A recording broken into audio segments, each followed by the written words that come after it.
الرحمن الرحیم۔ Islamic history centre کے ویورز السلام علیکم۔ بیان کیا جاتا ہے کہ ایک مرتبہ امام شافعی نے حضرت امام رحمۃ اللہ علیہ کو خط لکھا کہ بہت عرصہ ہوا آپ تشریف نہیں لائے، آپ سے ملاقات کو جی چاہتا ہے۔ جواب میں حضرت امام احمد بن حنبل رحمۃ اللہ نے فوراً اپنا پروگرام لکھ کر بھیج دیا کہ فلاں دن فلاں طریقوں میں آپ کی خدمت میں مصر میں حاضر ہو رہا ہوں۔ حضرت امام شافعی رحمۃ اللہ علیہ نے اپنے گھر والوں کو، اپنے ملنے جلنے والوں کو اور دوسرے علماء کو ان کے آنے کی اطلاع دے دی، پھر ان کی دعوت اور ان کے استقبال کا خصوصی اہتمام کیا۔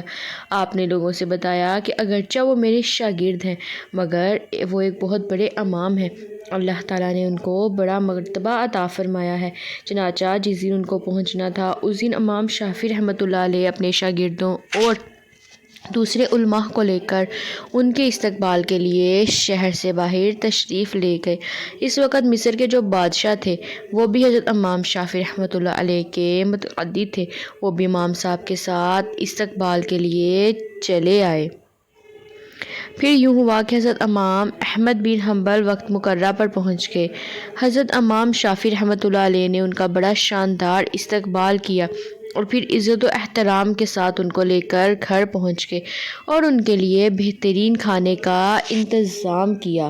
اس زمانے میں عام طور پر اولیاء اللہ اور بزرگوں کی یہ شان تھی کہ وہ کھانا بہت کم کھایا کرتے تھے اور رات بھر اللہ کی عبادت کیا کرتے تھے۔ جب حضرت امام احمد بن حنبل رحمۃ اللہ علیہ کھانا کھانے بیٹھے تو دیر تک اس طرح کھانا کھاتے رہے جیسے کئی روز کے بھوکے ہوں۔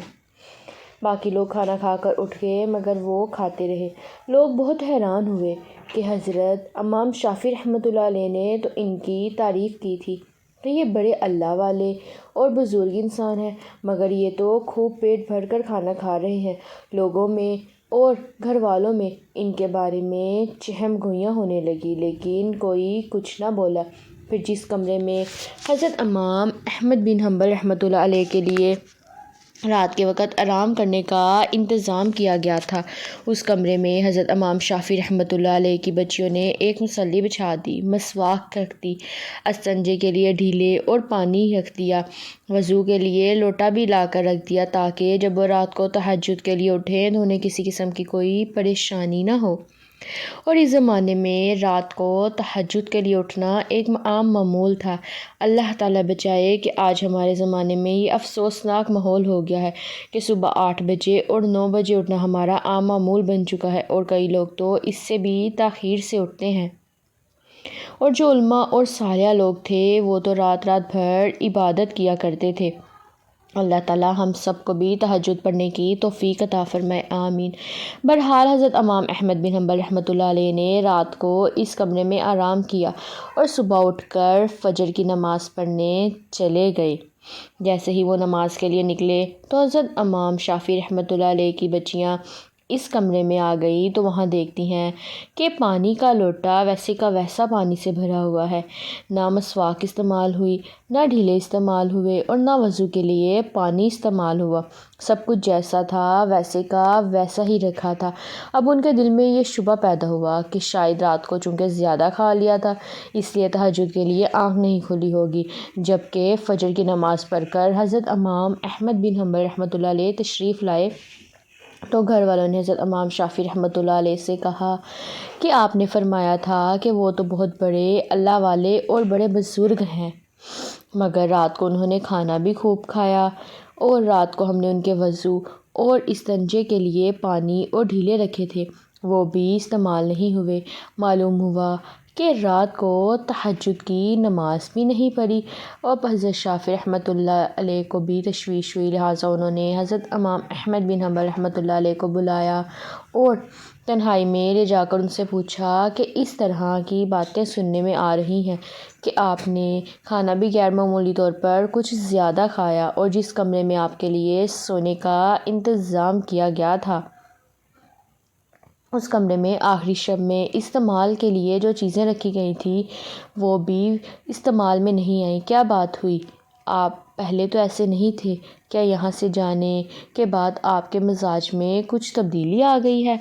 حضرت امام احمد بن حنبل رحمۃ اللہ علیہ نے فرمایا کہ حضرت میرے بارے میں جو باتیں ہو رہی ہیں وہ درست نہیں ہیں، بلکہ بات کچھ اور ہے۔ بات دراصل یہ ہے کہ میں جس وقت کھانا کھانے کے لیے آپ دسترخوان پر پہنچا اور جس وقت میں نے اس کمرے میں قدم رکھا تو میں نے دیکھا کہ اس کھانے کے حلال اور طیب ہونے کی وجہ سے وہ کمرہ نور سے چکو چوندھ ہو رہا ہے، اور یہ دیکھا کہ آسمان سے لے کر اس دسترخوان تک انوار کی بارش ہو رہی ہے۔ جب میں نے یہ صورتحال دیکھی تو میں نے سوچا کہ شاید اس سے زیادہ حلال اور طیب کھانا مجھے زندگی میں نہیں ملے گا،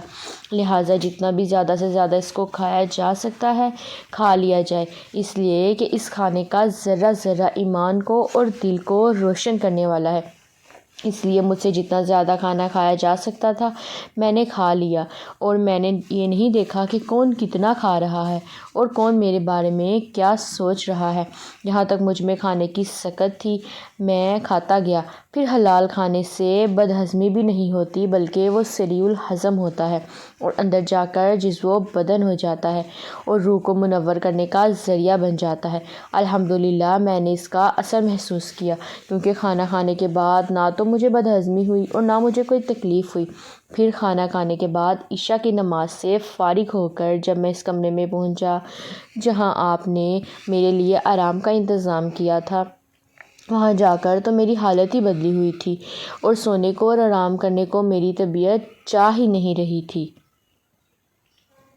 اگرچہ میں سفر کر کے آیا تھا مگر اس کھانے میں اتنی غذائیت اور توانائی تھی کہ میری تھکان بھی ختم ہو گئی اور سستی بھی جاتی رہی، اور جب میں سونے کے لیے لیٹا تو مجھے نیند نہ آئی، لہٰذا میں لیٹا رہا اور لیٹے لیٹے قرآن و حدیث میں غور کرتا رہا، حتیٰ کہ پوری رات غور و فکر کرتے ہوئے گزر گئی۔ اور اسی رات میں نے قرآن و حدیث سے 100 مسائل کا حل تلاش کر لیا، اور وہ مسائل ایسے تھے جو اس سے پہلے کبھی میرے ذہن میں نہ آئے ہوں اور نہ ان کی طرف میرا کبھی خیال گیا ہو، لیکن جب آج کی رات میں نے غور کیا تو مجھے ایسا محسوس ہوا کہ قرآن و حدیث کے علوم اور اثرات میرے سامنے کھلے ہوئے ہیں۔ تمام مسائل کی تفصیل اور جوابات میرے ذہن میں آتے چلے جا رہے ہیں، اور صبح تک میں مسائل کا حل جانچتا رہا۔ اسی حالت میں صبح ہو گئی۔ یہ سب آپ کے کھانے کا اثر تھا جو رات بھر میں نے محسوس کیا، اسی لیے تہجد کے وقت نہ تو لوٹا استعمال کیا نے کی ضرورت پیش آئی اور نہ مسواک کرنے کی ضرورت پیش آئی، اور وہی عشاء کا وضو میرے لیے فجر میں کام آیا۔ یہ سن کر حضرت امام شافعی رحمۃ اللہ علیہ نے پھر اپنے گھر والوں کو حقیقت حال بتائی، اور جو لوگ ان کے بارے میں غلط قسم کی باتیں کر رہے تھے ان سے کہا کہ تم نے ان کی شان میں گستاخی کی ہے، لہٰذا ان سے معافی مانگو۔